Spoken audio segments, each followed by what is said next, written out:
Hay una hora maldita, una hora donde el mundo de los vivos y algo más oscuro se encuentran en un punto tan delgado que cualquier cosa puede atravesarlo. Las 3 de la madrugada. No sé si ustedes lo han sentido, pero hay algo en esa hora que nos hace más vulnerables, más expuestos. Es cuando nuestras defensas psicológicas están en su punto más bajo, cuando el cansancio y la oscuridad conspiran para hacernos dudar de todo lo que creemos real. Y en esta era digital, lo peor que puede pasar a esa hora no es escuchar pasos en el pasillo o golpes en la ventana.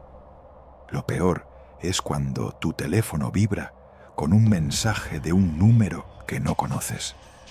Lo que voy a contarles hoy no son historias inventadas para asustarlos.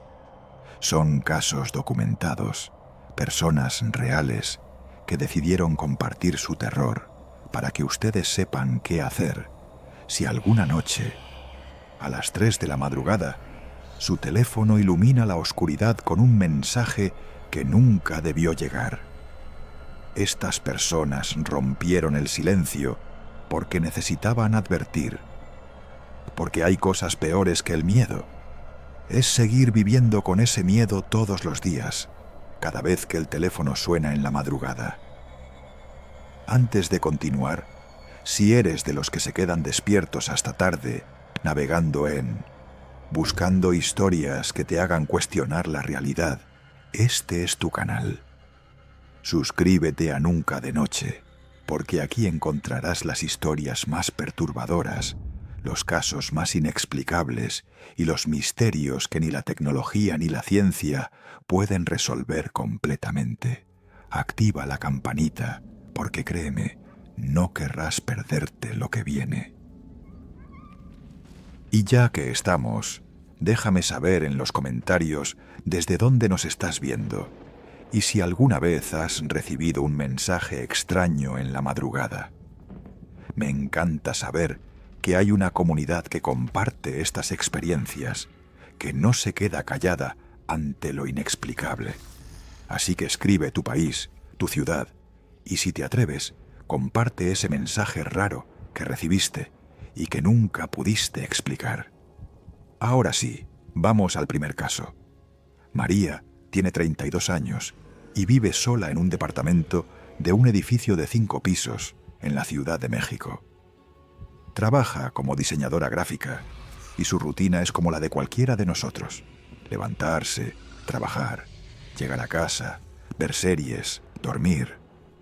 Una vida completamente normal hasta aquella noche de octubre del año 2023. María siempre ha sido de sueño pesado, de esas personas que una vez dormidas, ni un terremoto las despierta.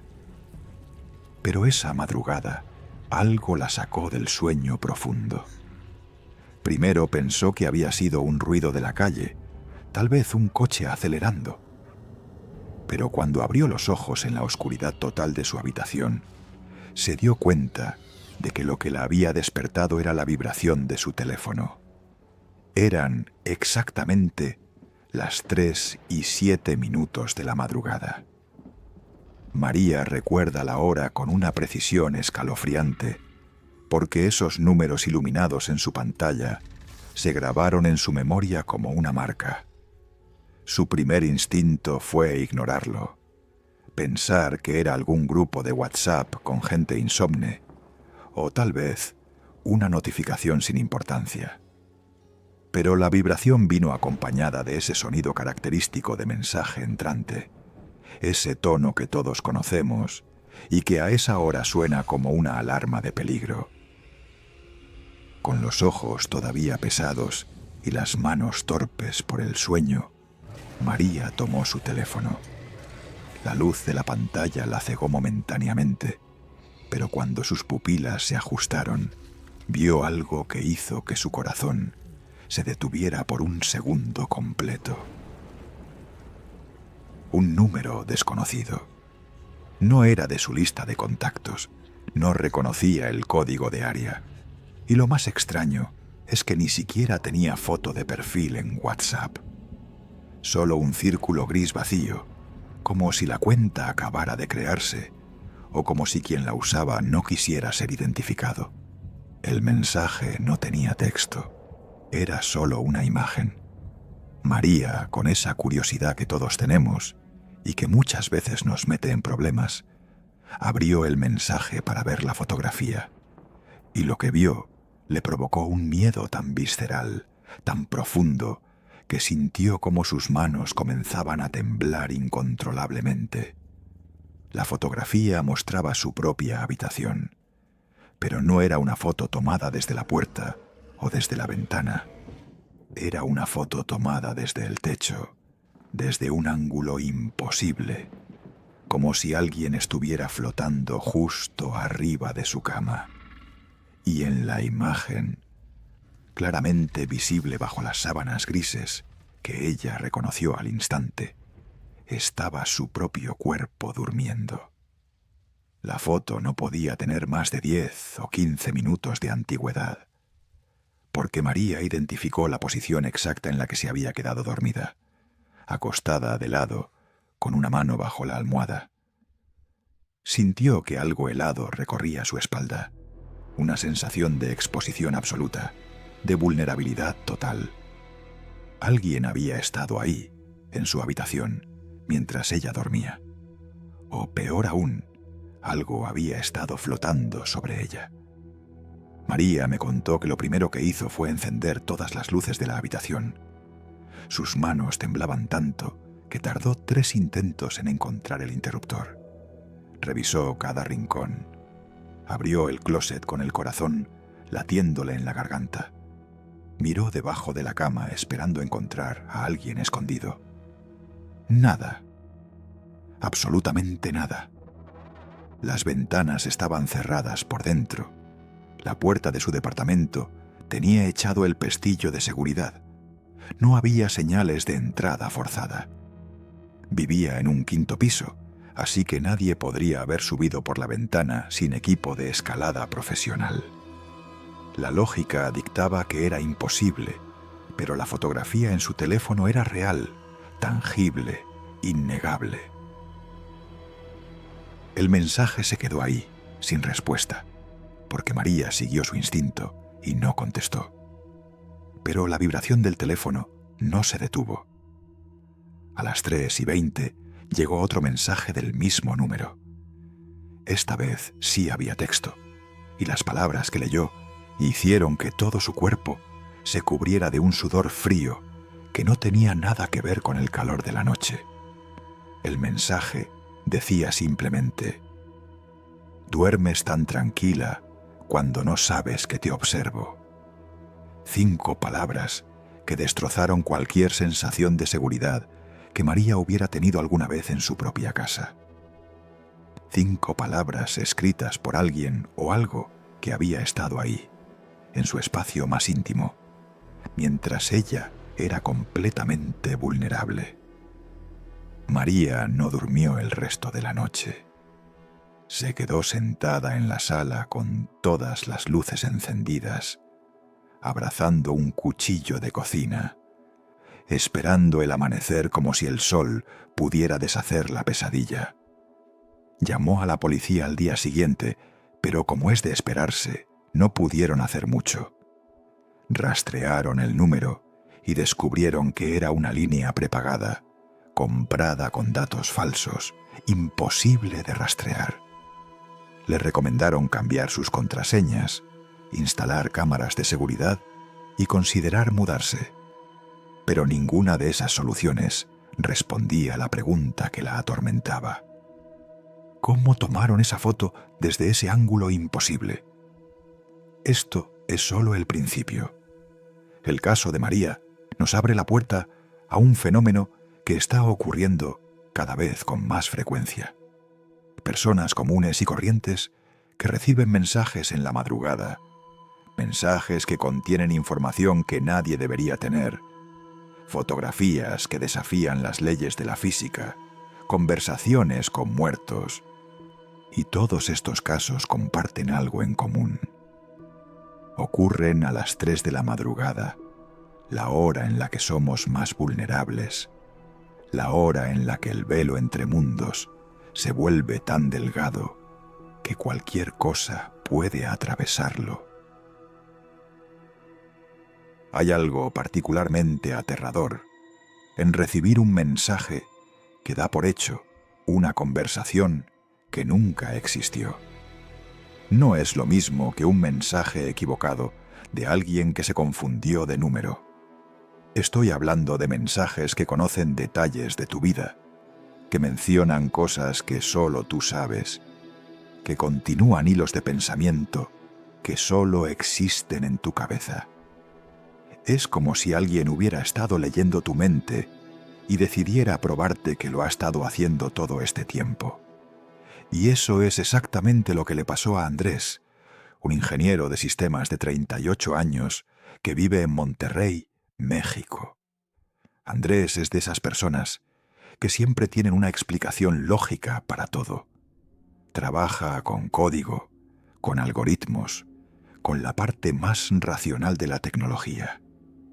Si algo falla, él puede rastrear el error línea por línea hasta encontrar el problema. Su mente está entrenada para no creer en coincidencias, sino en causas y efectos. Por eso, cuando empezaron a llegarle esos mensajes, su primera reacción no fue miedo, sino curiosidad técnica.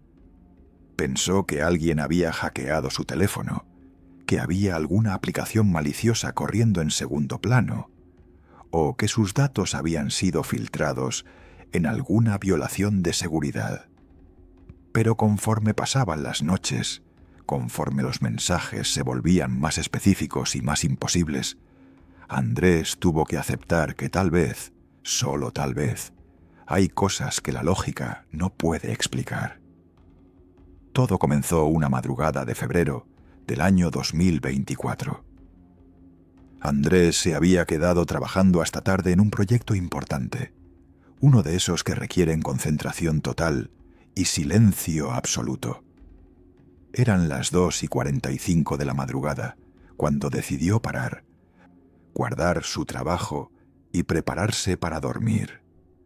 Dejó el teléfono cargando en su escritorio, como siempre, y se fue a la cama. Pero a las 3 en punto, como si hubiera un temporizador programado, su teléfono empezó a vibrar con una insistencia que lo sacó del sopor del sueño. Andrés se levantó molesto, pensando que era alguna notificación de trabajo o tal vez un correo urgente. Cuando revisó la pantalla, vio un mensaje de WhatsApp de un número desconocido. El mensaje decía: «Entonces ya decidiste cuál opción vas a elegir». Así, sin signos de interrogación, como una afirmación. Andrés frunció el ceño, confundido.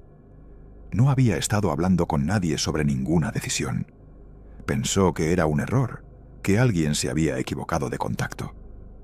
Pero algo en la redacción del mensaje le produjo una sensación extraña, como cuando escuchas tu nombre en una conversación ajena y te congelas para escuchar más. Decidió no responder y volvió a la cama, pero el sueño ya se había ido.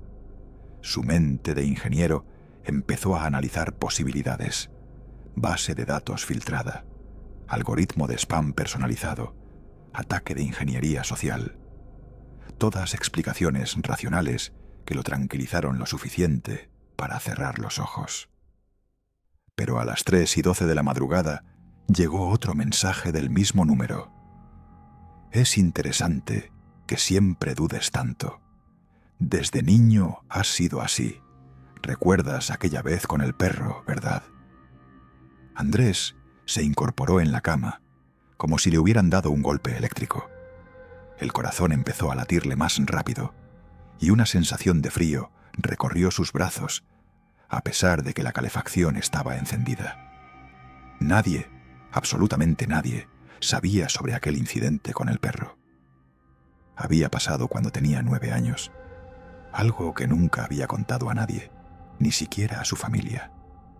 Una decisión que tomó de niño y que lo había atormentado durante años hasta que logró enterrarla en lo más profundo de su memoria. Y ahora, de la nada, en la madrugada, un número desconocido lo mencionaba como si hubiera estado ahí. Las manos de Andrés temblaban mientras escribía: ¿Quién eres? Pero antes de que pudiera enviar el mensaje, se detuvo. Algo en su interior le gritaba que no respondiera, que no abriera esa puerta. Borró el texto y en su lugar escribió: ¿Cómo sabes eso? Pero tampoco lo envió. Su entrenamiento en seguridad digital le decía que responder era exactamente lo que quien fuera que estuviera del otro lado quería. Así que cerró la conversación, bloqueó el número y forzó un reinicio completo de su teléfono. Revisó todas sus aplicaciones, cambió todas sus contraseñas, activó la autenticación de 2 factores en todo. Hizo lo que cualquier experto en tecnología haría: fortificar sus defensas digitales. Pero la tecnología no puede defenderte de algo que no sigue las reglas de la tecnología. A las 3:28, su teléfono vibró de nuevo. Andrés sintió un escalofrío porque sabía que no debería ser posible. Había bloqueado el número. Sin embargo, ahí estaba, un nuevo mensaje del mismo contacto, como si el bloqueo nunca hubiera existido. El mensaje decía: bloquearme no sirve de nada, Andrés. Ya estoy dentro. Siempre he estado dentro. Y después, solo segundos después, llegó otro mensaje que hizo que Andrés sintiera que el piso se abría bajo sus pies. 237. Ese es el número que pensaste hace exactamente 3 minutos, cuando cerrabas los ojos. Andrés sintió que se le erizaba cada vello del cuerpo. Era verdad. Había estado probándose a sí mismo, pensando un número aleatorio para distraerse del miedo, y había elegido el 237. Lo que siguió fue una cascada de mensajes, uno tras otro, cada uno más específico y más aterrador que el anterior. Mencionaban conversaciones que Andrés había tenido consigo mismo mientras caminaba solo. Describían sueños que había tenido la noche anterior, con detalles que solo él podía conocer. Citaban pensamientos, no palabras dichas en voz alta, sino pensamientos puros que habían pasado por su mente durante el día. Era como si alguien tuviera acceso directo a su cerebro, como si hubiera una conexión invisible entre su conciencia y quien fuera que estuviera escribiendo esos mensajes.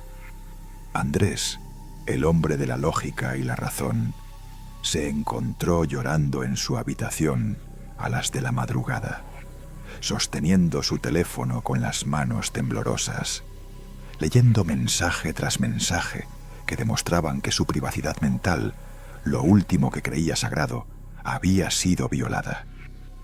El último mensaje de esa noche fue el peor. Llegó a las 1:43 de la madrugada y decía: mañana te vas a preguntar si fue real. Lo fue, y volveré. Siempre vuelvo a las 3. Y entonces el número desapareció. No es que Andrés lo bloqueara o lo borrara. El número simplemente se desvaneció de su lista de chats como si nunca hubiera existido. Pero las capturas de pantalla que Andrés había tomado frenéticamente seguían ahí, evidencia tangible de que no había sido un sueño ni una alucinación inducida por el cansancio. Los mensajes estaban ahí, con sus letras negras sobre fondo blanco, recordándole que algo lo había leído, lo había conocido, lo había penetrado de una manera que ningún hacker podría lograr. Hay una diferencia entre extrañar a alguien que murió y recibir un mensaje de texto de esa persona 3 meses después de su funeral. La muerte, al menos en nuestra comprensión humana, debería ser definitiva. Cuando alguien se va, se supone que todas las formas de comunicación se cortan para siempre. No más llamadas, no más mensajes, no más notificaciones de ese contacto en tu teléfono. Pero ¿qué pasa cuando tu teléfono vibra en la madrugada y el nombre que aparece en la pantalla es el de alguien que sabes con certeza absoluta que está muerto? Eso es lo que le sucedió a Laura, una mujer de 29 años que vive en Guadalajara, y su historia nos confronta con el terror más primordial: la comunicación desde la muerte. Laura era muy cercana a su abuela materna, doña Refugio, una mujer de 80 años que había sido el pilar de la familia durante décadas. Refugio no era de esas abuelitas frágiles y calladas, era fuerte, decidida, y había aprendido a usar WhatsApp con una habilidad sorprendente para alguien de su generación. Le encantaba mandar mensajes de buenos días con imágenes de flores, audios larguísimos, contando chismes de la familia, y stickers de gatitos que descargaba con entusiasmo. Laura y su abuela se escribían todos los días, a veces varias veces al día. Esa conexión digital era tan importante como las visitas presenciales, especialmente después de que Laura se mudó a otra ciudad por trabajo. El teléfono era el puente que mantenía viva esa relación tan especial. Doña Refugio murió en mayo del año 2024, un jueves por la tarde, después de una semana hospitalizada por complicaciones cardíacas. Fue una muerte tranquila, rodeada de familia, en paz. Laura estuvo ahí, sosteniendo su mano hasta el final. Recuerda perfectamente el momento en que el monitor dejó de emitir ese pitido constante y se convirtió en un sonido plano y continuo que significaba que todo había terminado. La familia lloró, se abrazó e hizo todos los preparativos que se hacen cuando alguien querido se va. El funeral fue 2 días después, un sábado, y el lunes siguiente, el hijo menor de doña Refugio, el tío de Laura, fue a la compañía telefónica a cancelar la línea de su madre. Tiene el comprobante, el número de folio, la confirmación oficial de que ese número fue dado de baja y devuelto al sistema para ser eventualmente reasignado. Esa es la parte importante de esta historia. El número de doña Refugio dejó de existir oficialmente. Laura guardó el contacto de su abuela en su teléfono. No podía borrarlo. Ver ese nombre en su lista de WhatsApp, aunque supiera que ya no llegarían más mensajes, era una forma de mantenerla cerca. A veces entraba a la conversación solo para releer los últimos mensajes, para escuchar los últimos audios de esa voz que ya no volvería a oír en persona. Era su manera de procesar el duelo. Pero 3 meses después, en agosto, algo cambió. Laura se despertó una madrugada, como tantas otras, por el sonido de una notificación. Eran las 3:11 de la madrugada. Medio dormida, tomó su teléfono esperando ver algún mensaje de su novio, o tal vez del grupo de trabajo. Pero lo que vio hizo que el sueño se evaporara instantáneamente y un miedo helado la recorriera de pies a cabeza. En su pantalla brillaba un mensaje nuevo de abuela Cuco, el nombre cariñoso con el que Laura tenía guardado a doña Refugio. El corazón le dio un vuelco. Por un segundo brevísimo de confusión, pensó que había sido un sueño, que nada había pasado, que su abuela seguía viva. Pero la realidad se impuso cruel e inmediata. Su abuela estaba muerta. Había estado en su funeral. Había visto su cuerpo en el ataúd. El número había sido cancelado. Entonces, ¿cómo era posible que hubiera un mensaje nuevo? Con las manos temblando tanto que casi deja caer el teléfono, Laura abrió la conversación.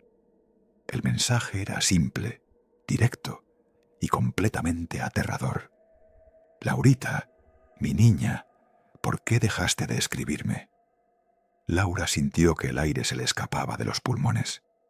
Era el tipo de mensaje que su abuela le habría mandado cuando estaba viva, con esa mezcla de reproche cariñoso y preocupación genuina. Pero su abuela no estaba viva. Su abuela estaba enterrada en el panteón municipal desde hacía 3 meses. Y sin embargo, ahí estaba el mensaje, con esa palomita azul que indicaba que había sido enviado y entregado. Laura no sabía qué hacer.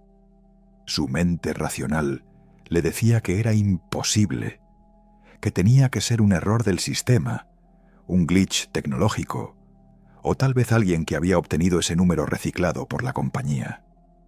Pero la parte emocional, la parte de que todavía lloraba a su abuela todas las noches, se aferraba a la posibilidad de que fuera real, de que su abuela hubiera encontrado una forma de comunicarse desde donde fuera que estuviera ahora. Laura esperó. No respondió, pero tampoco cerró la aplicación.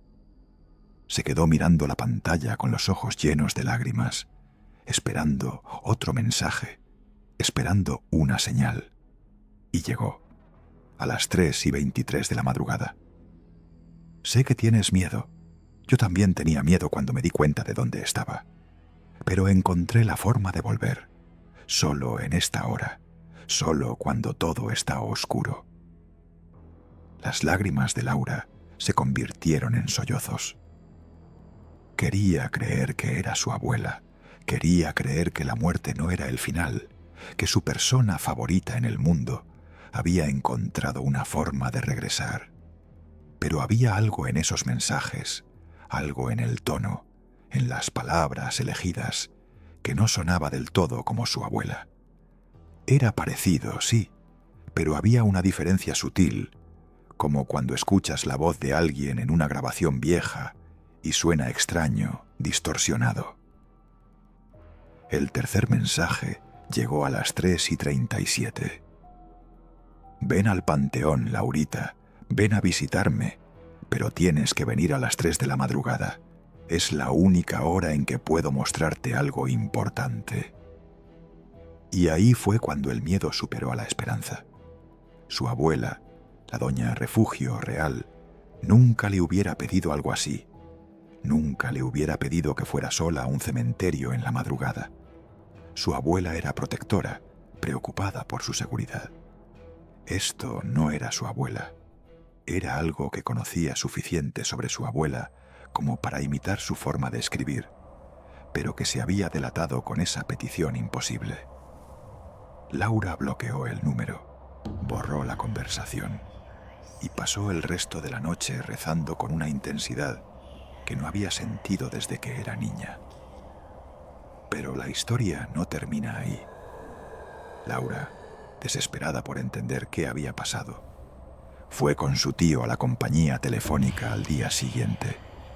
Le mostraron al gerente las capturas de pantalla que había tomado frenéticamente. El gerente revisó el sistema, verificó el número y su cara palideció. El número de doña Refugio seguía dado de baja en el sistema. No había sido reasignado. Según sus registros, ese número no existía, no tenía línea activa, no podía enviar ni recibir mensajes. Era técnicamente imposible que alguien hubiera usado ese número para comunicarse. Y sin embargo, ahí estaban las capturas, las pruebas tangibles de que los mensajes habían llegado.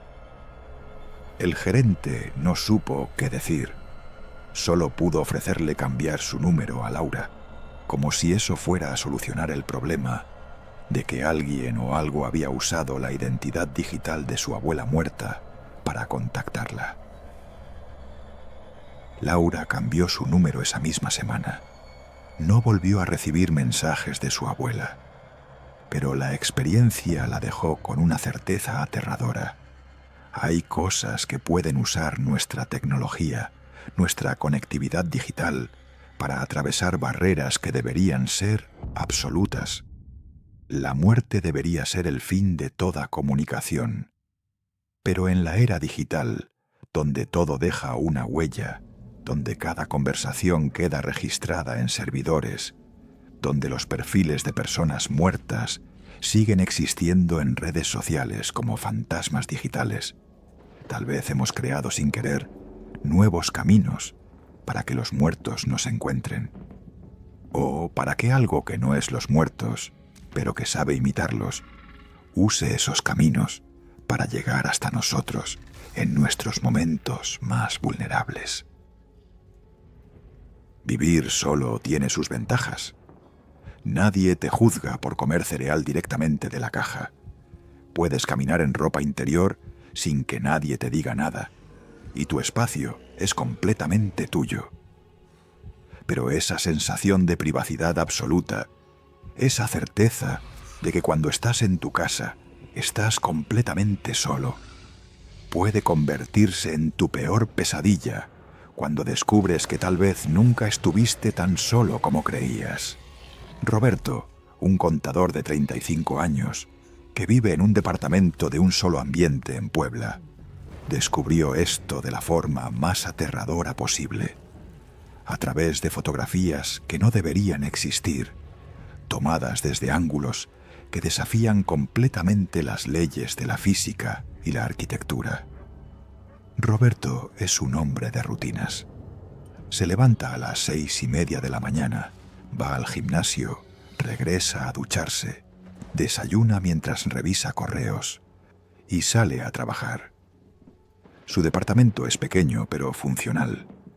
Un espacio abierto que combina sala, comedor y habitación, con un baño separado y una cocina americana. Las ventanas dan a un sexto piso sin ningún edificio cercano que permita tener línea de vista directa. Es un lugar seguro, o al menos eso pensaba Roberto, hasta aquella madrugada de septiembre del año 2024. Esa noche, Roberto se había quedado trabajando hasta tarde en unos reportes financieros urgentes. Terminó pasada la medianoche, cenó algo ligero y se fue a dormir alrededor de la 1 de la madrugada. Su teléfono, como siempre, lo dejó cargando en la mesa de noche, en modo silencio pero con las vibraciones activadas. A las 3:02 de la madrugada, Roberto sintió la vibración contra la madera de la mesa de noche.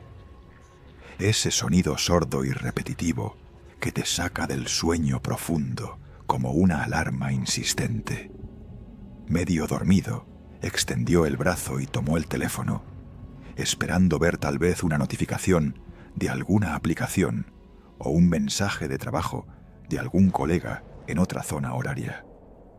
Pero lo que vio hizo que se despabilara completamente, como si le hubieran arrojado agua helada en la cara.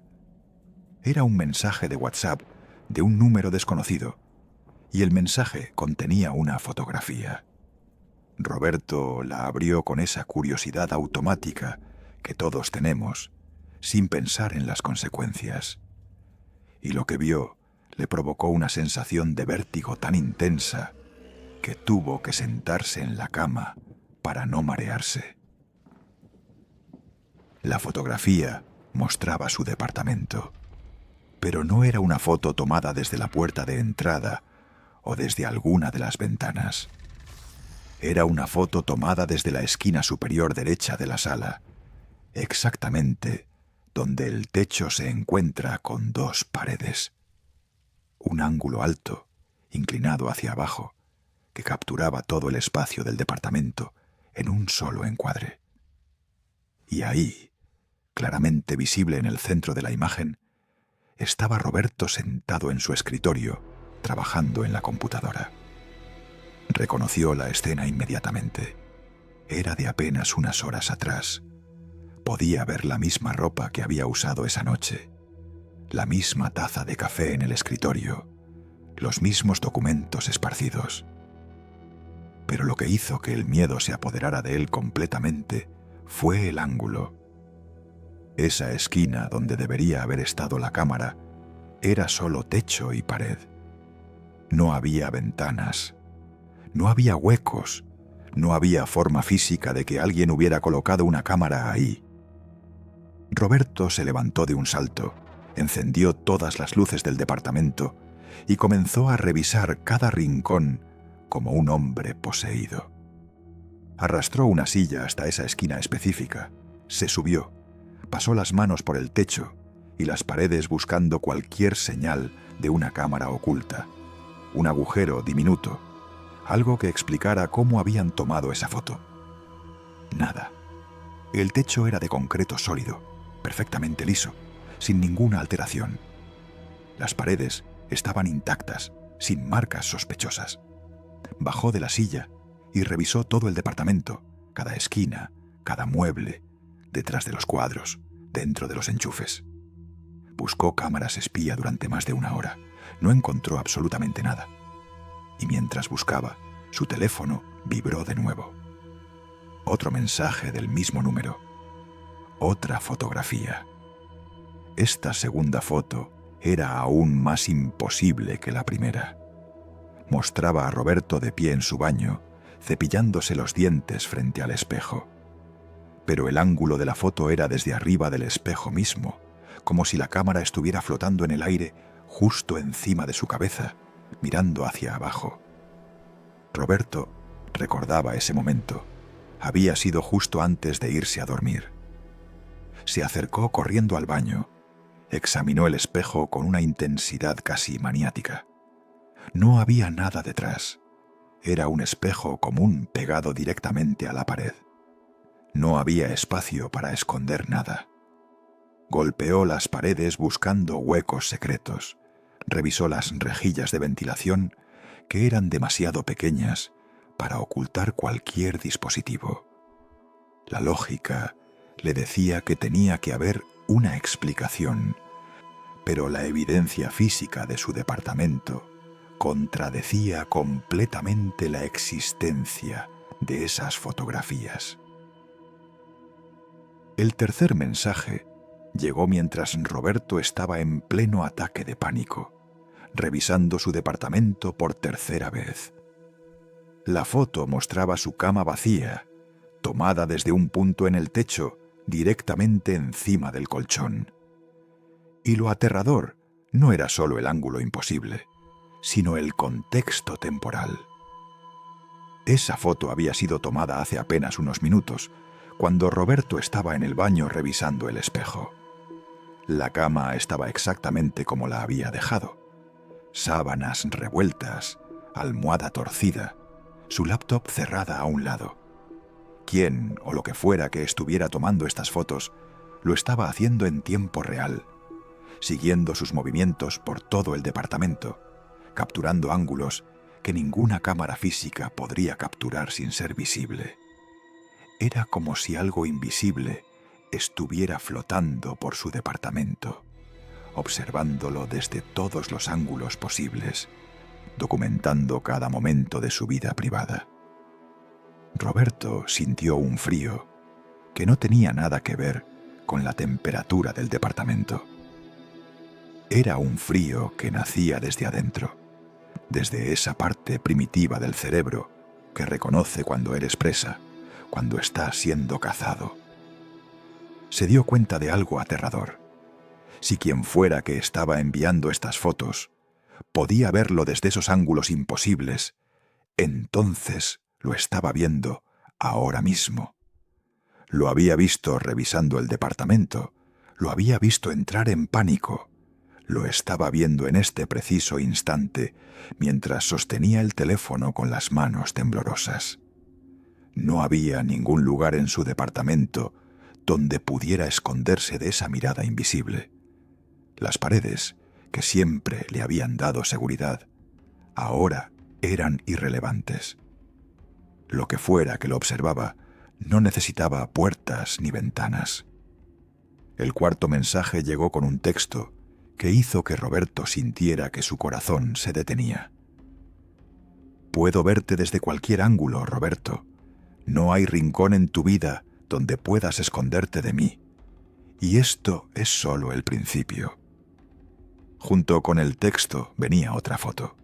Esta vez mostraba a Roberto en ese preciso momento, sentado en el borde de su cama, sosteniendo el teléfono, con la cara pálida y los ojos abiertos de terror.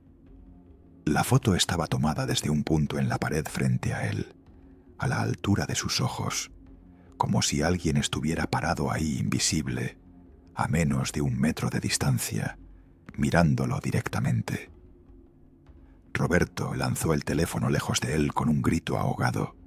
Se puso de pie de un salto y corrió hacia la puerta de su departamento. Salió al pasillo del edificio, bajó las escaleras corriendo y no se detuvo hasta llegar a la calle, a la luz de los faroles, donde al menos había otras personas, donde no estaba completamente solo. No volvió a su departamento esa noche. Se quedó en un hotel y al día siguiente regresó solo para empacar sus cosas más importantes, acompañado de 2 amigos. Contrató a un equipo de expertos en contraespionaje que revisaron el departamento con detectores de señales, cámaras térmicas y todo tipo de equipo especializado. No encontraron ningún dispositivo de vigilancia. Nada.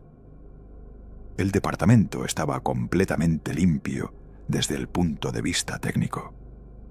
Uno de los expertos, después de revisar las fotografías que Roberto había guardado como evidencia, le dijo algo que lo persigue hasta hoy. Estas fotos no fueron tomadas con ninguna cámara que yo conozca. Los ángulos son imposibles y no hay equipo en el mercado que pueda hacer esto sin dejar algún rastro físico. Roberto nunca volvió a vivir en ese departamento. Lo vendió sin siquiera regresar a verlo, porque hay cosas peores que saber que te están vigilando.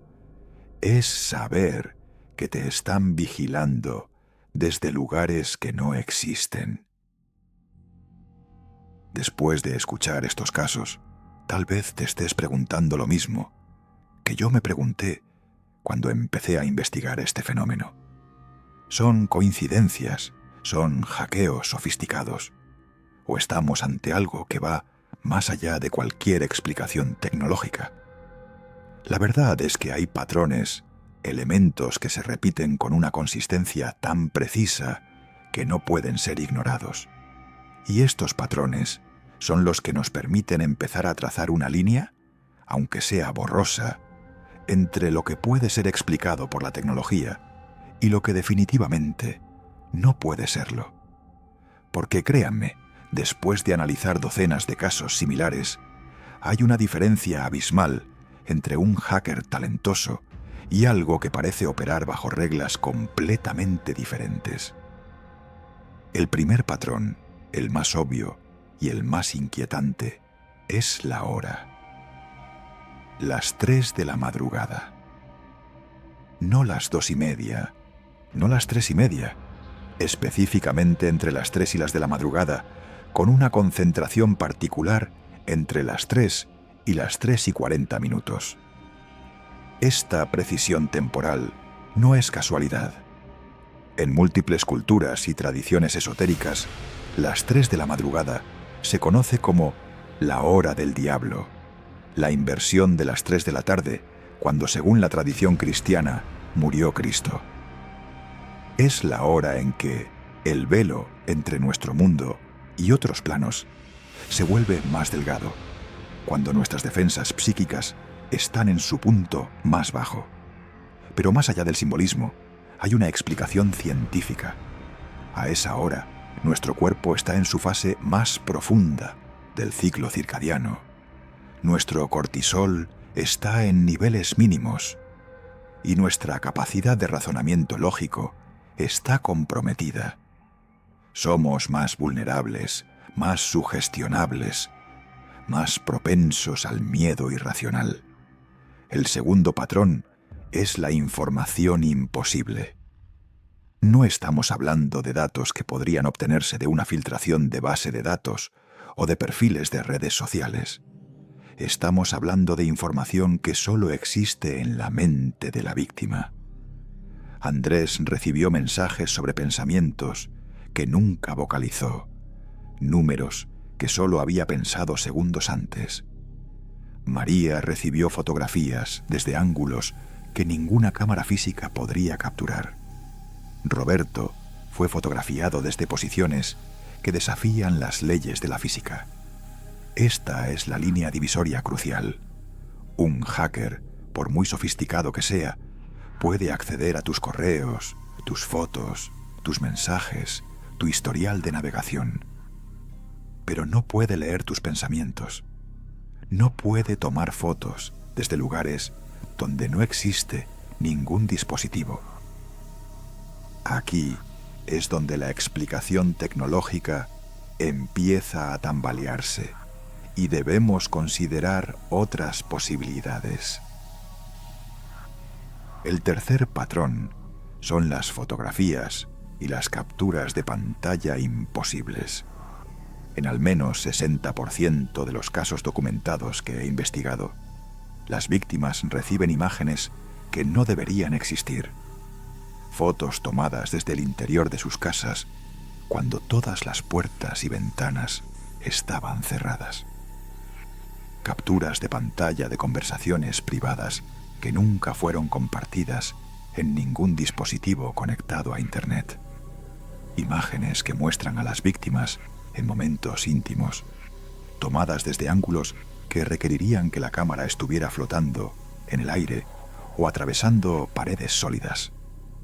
Los expertos en seguridad digital que han analizado estas imágenes confirman que no muestran señales de manipulación, no son fotomontajes, son fotografías reales de escenas reales, pero tomadas desde lugares imposibles. Esto no es algo que un hacker pueda lograr con malware o acceso remoto a cámaras. Esto es algo completamente diferente. El cuarto patrón es la especificidad psicológica. Los mensajes no son genéricos ni aleatorios. Están diseñados casi quirúrgicamente para golpear exactamente donde más duele.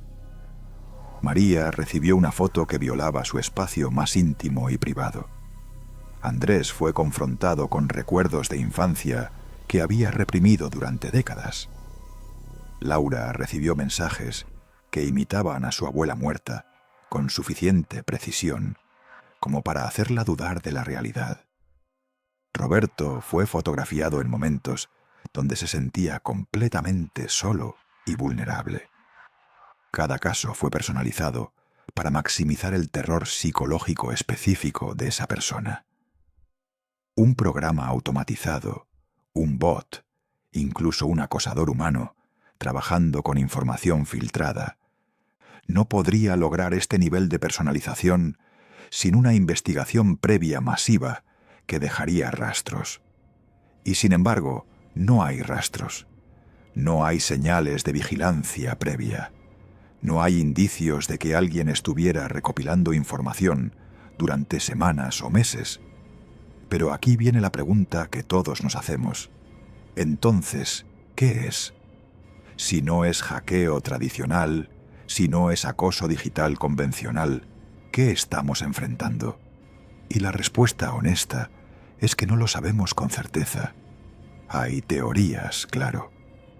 Algunos investigadores de fenómenos paranormales sugieren que estamos ante entidades que han aprendido a manipular la tecnología digital de formas que no comprendemos.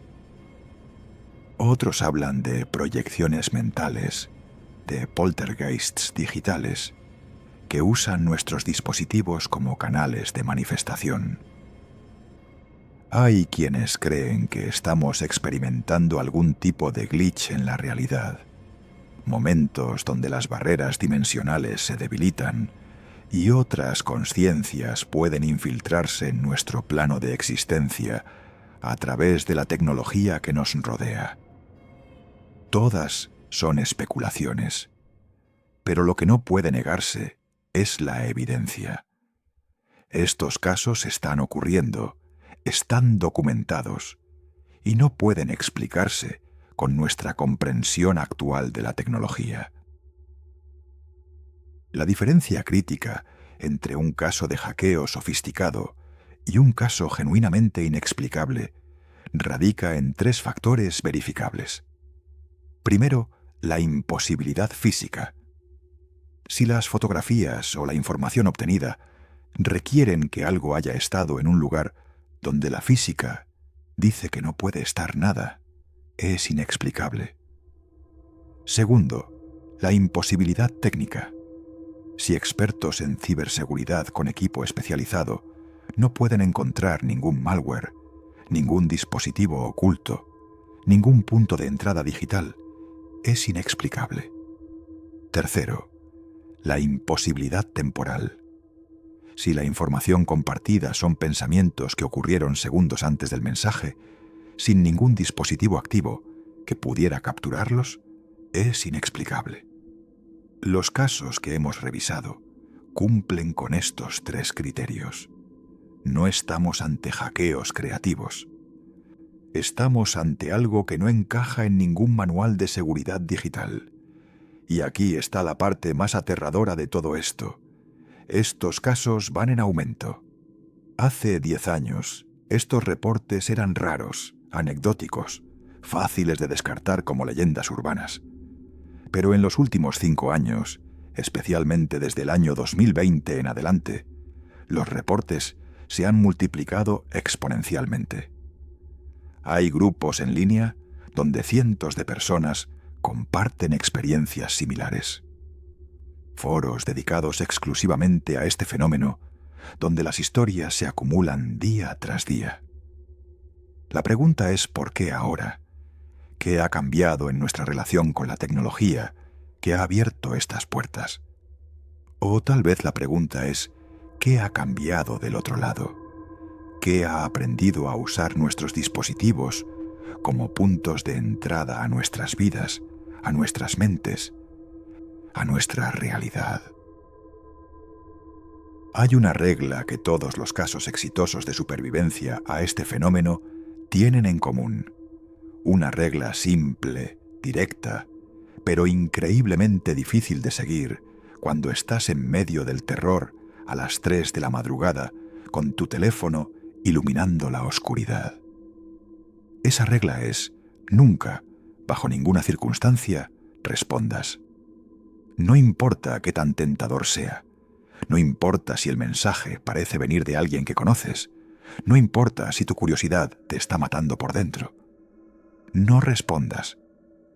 Porque cada caso donde la víctima decidió contestar, cada situación donde alguien intentó entablar diálogo con lo que fuera que estaba del otro lado, terminó significativamente peor.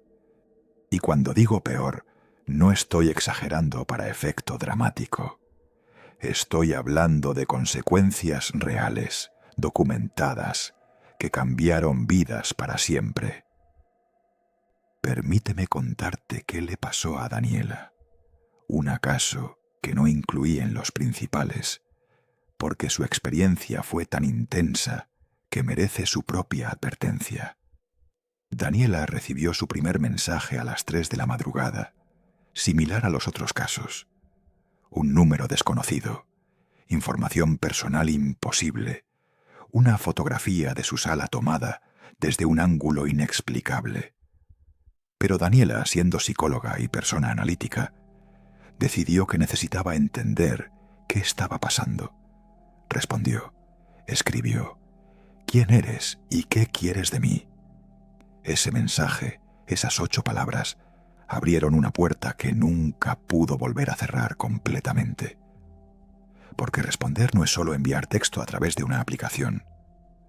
Responder es establecer un vínculo, es darle permiso a lo que sea que esté del otro lado para que considere que la comunicación es bilateral, que hay una relación que puede continuar.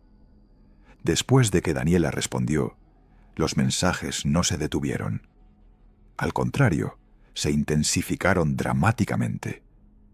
Lo que había sido un mensaje por noche se convirtió en 5, luego 10, luego mensajes cada hora durante toda la madrugada. Las fotografías se volvieron más invasivas. Daniela en la ducha, Daniela durmiendo, Daniela llorando después de una discusión con su pareja.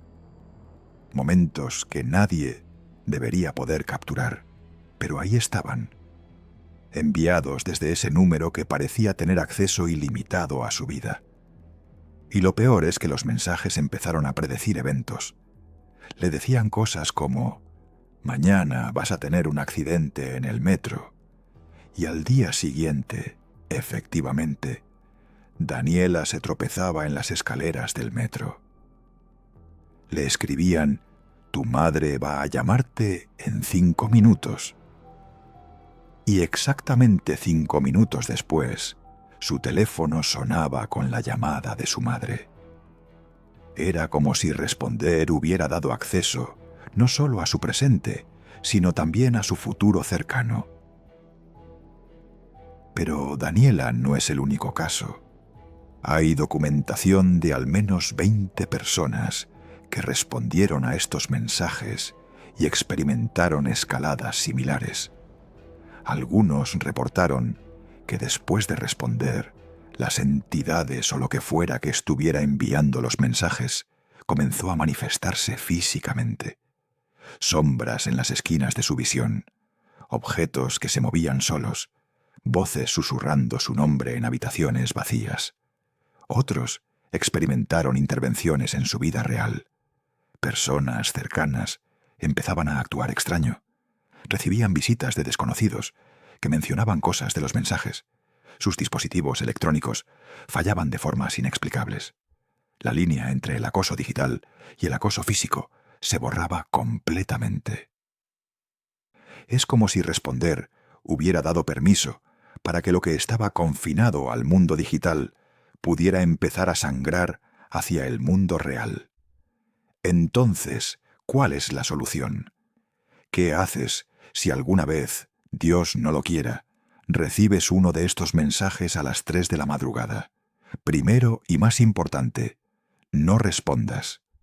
No importa qué diga el mensaje, no importa si te provoca, te asusta o te intriga. Simplemente no respondas. Segundo, no borres el mensaje inmediatamente, pero tampoco lo mires más de lo necesario. Toma capturas de pantalla como evidencia, pero no te quedes mirando las imágenes o leyendo los textos una y otra vez. Eso solo alimenta el miedo y, según algunos investigadores, podría estar alimentando algo más. Tercero, bloquea el número. Aunque, como vimos en el caso de Andrés, esto no siempre funciona. Pero es un primer paso necesario. Cuarto, no duermas solo esa noche si puedes evitarlo. Llama a un amigo, un familiar, alguien de confianza. La presencia de otra persona parece actuar como un amortiguador contra la intensificación del fenómeno. Quinto, cambia tu número de teléfono tan pronto como sea posible. Sí, es un inconveniente. Tendrás que actualizar todos tus contactos y servicios. Pero es un inconveniente pequeño comparado con meses o años de mensajes aterradores. Sexto, considera hacer una limpia o bendición de tu espacio, aunque no seas religioso. Puede parecer supersticioso, pero múltiples casos reportan que algún tipo de ritual de limpieza espiritual pareció ayudar a detener los mensajes. No importa si usas salvia, agua bendita, o simplemente la intención de limpiar tu espacio de energías negativas. Lo importante es el acto simbólico de reclamar tu territorio.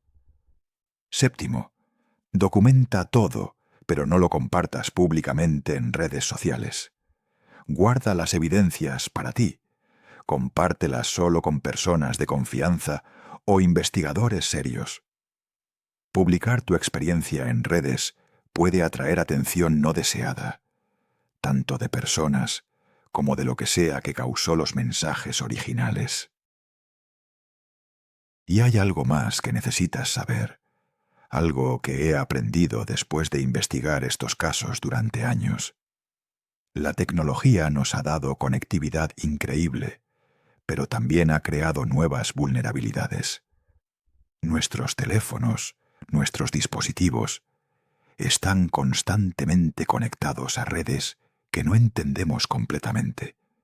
Y en algún lugar, en alguna intersección entre la tecnología y algo más oscuro, se ha abierto una grieta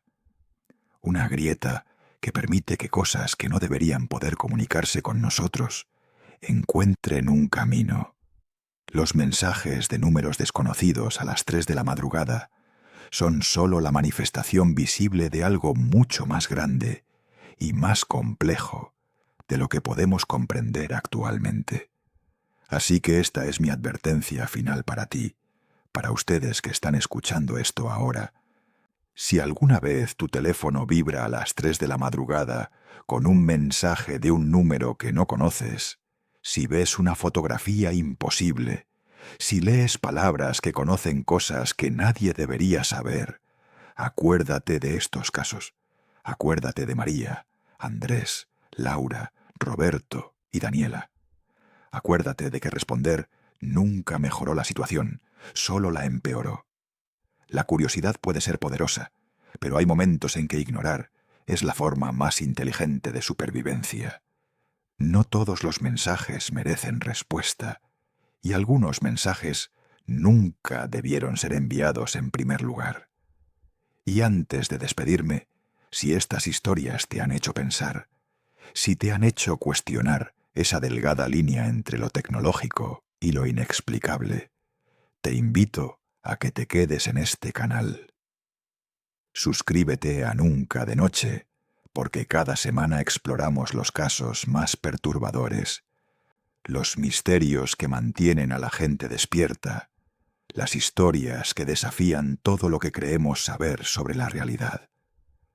Mantente alerta, mantente seguro y recuerda, si tu teléfono vibra a las 3 de la madrugada, tal vez sea mejor dejarlo sin responder.